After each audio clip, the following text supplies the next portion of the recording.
40 दिन सूरह जिन कब्रिस्तान में बैठकर पढ़ोगे तो क्या होगा, जानना चाहोगे? अस्सलाम वालेकुम मेरे प्यारे भाई और बहनों, आज के व्लॉग की शुरुआत होती है खजूर को दूध में भिगाकर खाने से। और इस तरह से खजूर खाना सेहत के लिए बहुत फ़ायदेमंद है। और आज जुमा का बाबरकत व मुबारक दिन है। जुमा व हफ्ते एक दिन पेशेंट बिल्कुल भी देखे नहीं जाते, लेकिन एक आमिल के लिए रोज़ाना के मामूलात होते हैं। तो इसलिए सबसे पहले दफ्तर में आकर अपने मामूलात कर लेता हूँ, फिर मरीज़ के इलाज का सामान तैयार करता हूँ, नुखशत वगैरह लिखता हूँ और अल्लाह रब्बुल इज़्ज़त से दुआ करता हूँ कि मैंने जो भी तदबीर किया है इसके ज़रिए से मरीज़ को शिफा कामिल अता फरमा।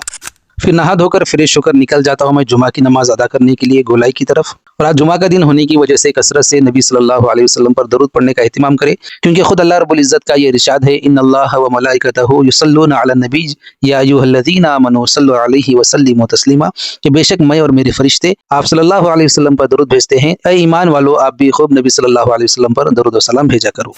मस्जिद में आता हूँ, जुमा की नमाज अदा करता हूँ और अल्लाह का शुक्र अदा करता हूँ कि अल्लाह ने मुझे नमाज पढ़ने की तौफीक दी।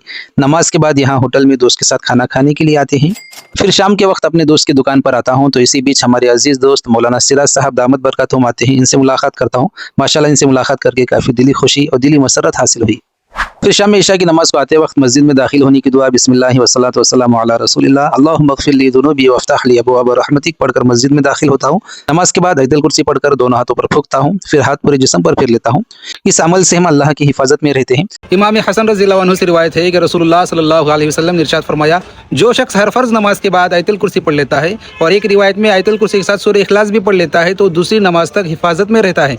और सबसे बड़ा फ़ायदा यह है कि जन्नत में जाने से बस उसकी मौत रुके हुए है।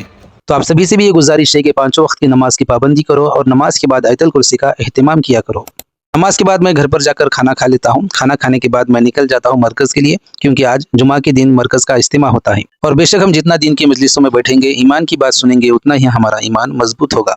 मजलिस के इख्तिताम पर पानी पीने के लिए आता हूँ और यहाँ पर जो हज़रात खाना नहीं खाए थे अपने घर से डब्बा लाकर खाना खा लेते हैं। फिर बाहर चाय पीने के लिए जाता हूँ। चाय पीने से फारिग होने के बाद मस्जिद में आता हूँ। अब क्योंकि अब सोने का वक्त था, इसलिए सोने से पहले सोने की दुआ अल्लाहुम्मा बिस्मिका अमूतु व अहया पढ़कर सो जाता हूँ। अल्लाह रब्बुल इज़्ज़त से दुआ है कि अल्लाह ताला हम तमाम को मसनून दुआओं का एहतिमाम करने वाला बनाए।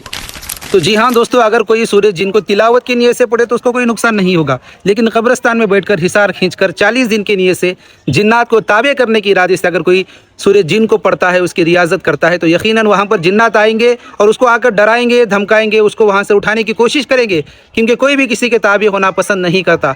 अगर वो शख्स पढ़ने वाला डर जाता है, हिसार के बाहर निकल जाता है, तो अपने जान से हाथ धो बैठता है। इसलिए इस तरह के अमाल करने से बचे रहे।